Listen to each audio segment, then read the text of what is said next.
নমস্কার বন্ধুরা, আজ আপনাদেরকে আমি দেখাতে চলেছি পশ্চিমবঙ্গের সমস্ত কৃষক বন্ধুদের জন্য চলে এসেছে সুখবর।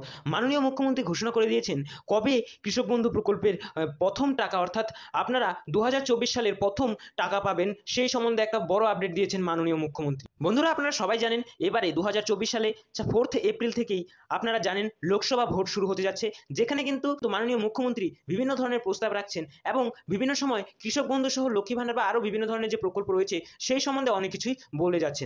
কিছু আপডেট পাওয়া যায় কবে এই যে কৃষক বন্ধু রয়েছে সেই কৃষক বন্ধুর প্রথম কিস্তি 2024-এর প্রথম কিস্তি দিবে সে সম্বন্ধে কিন্তু জানা যায়।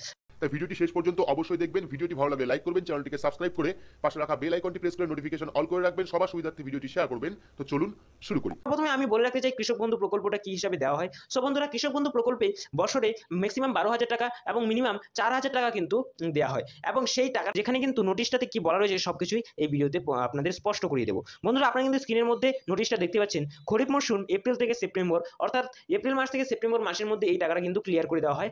আপনাদের যে ব্যাংক রয়েছে সেই ব্যাংকে কিন্তু ডিবিটির মাধ্যমে সম্পূর্ণ টাকাটা দিয়ে দেওয়া হয়। এই টাকা দেওয়ার প্রসেস কিন্তু ইতিমধ্যে চলছে। আপনারা যদি আপনাদের যে অ্যাকাউন্ট রয়েছে সেই অ্যাকাউন্টটা চেক করেন, সেখানে কিন্তু অবশ্যই এখন আপনারা ট্রানজ্যাকশন সাকসেস বলে পাবেন। আপনারা কি করে আপনাদের স্ট্যাটাস চেক করবেন সেই সম্বন্ধেও এই ভিডিওতে বলে রেখেছি। অবশ্যই ভিডিওটা আপনারা সম্পূর্ণ দেখুন, সমস্ত কিছু বুঝতে পারবেন। তার সঙ্গে সঙ্গে বলে রাখি যে এবারে কিন্তু টাকাটা খুব তাড়াতাড়ি আপনাদের কাছে আসতে চলেছে।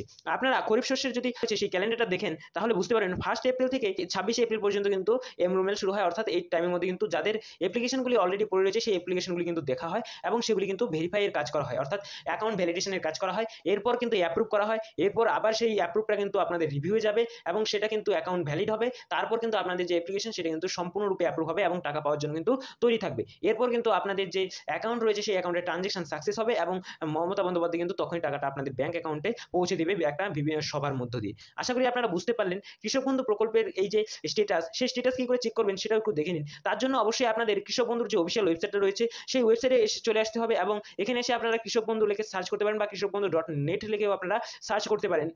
আপনারা এই যে দেখতে পাচ্ছেন ওয়েবসাইটে, এই ওয়েবসাইটে কিন্তু আপনারা এসে পৌঁছবেন। এই ওয়েবসাইটে চলে আসার জন্য পর একটু নিচে স্ক্রল ডাউন করবেন। অল্প নিচে স্ক্রল ডাউন করলে আপনারা একটা অপশন পেয়ে যাবেন যেখানে লেখা রয়েছে নথিভুক্ত কৃষকদের তথ্য। এই অপশনটাতে আপনারা জাস্ট একবার ক্লিক করে দেবেন। এখানে ক্লিক করলে কিন্তু আপনাদের সামনে এই ধরনের একটা পেজ ওপেন হয়ে যাবে।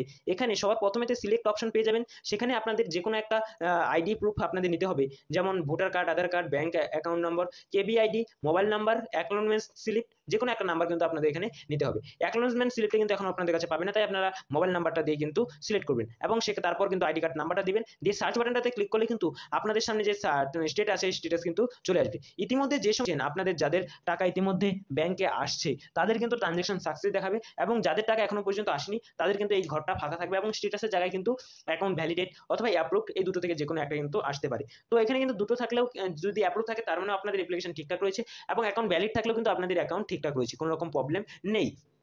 যদি অন্য কোনো প্রবলেম থাকে বা ট্রানজ্যাকশন ফেলড থাকে অথবা যদি স্ট্যাটাসের জায়গায় অন্য কোনো কিছু দেখায়, যেমন রিজেক্ট দেখায় বা আবার আরও অনেক কিছু রয়েছে, সেই সমস্ত স্ট্যাটাসগুলি দেখায়, তাহলে কিন্তু আপনার টাকাটা পাবেন না। আপনাদের ইমিডিয়েট কৃষকের যে অফিস রয়েছে সেই অফিসে যেতে হবে এবং সেখান থেকে আপনাদের আবারও এই ফর্মটা, কতগুলো ফর্ম রয়েছে সেই ফর্মগুলি জমা করতে হবে। তারপর কিন্তু আপনাদের স্ট্যাটাসের জায়গায় আবারও সেম টু সেম চলে আসবে। তো এই ছিল আজকে আমার ভিডিওটি ভালো লাগলে অবশ্যই লাইক করে দেবেন আর চ্যানেলে নতুন হলে সাবস্ক্রাইব করে পাশে থাকা বেল আইকনে ক্লিক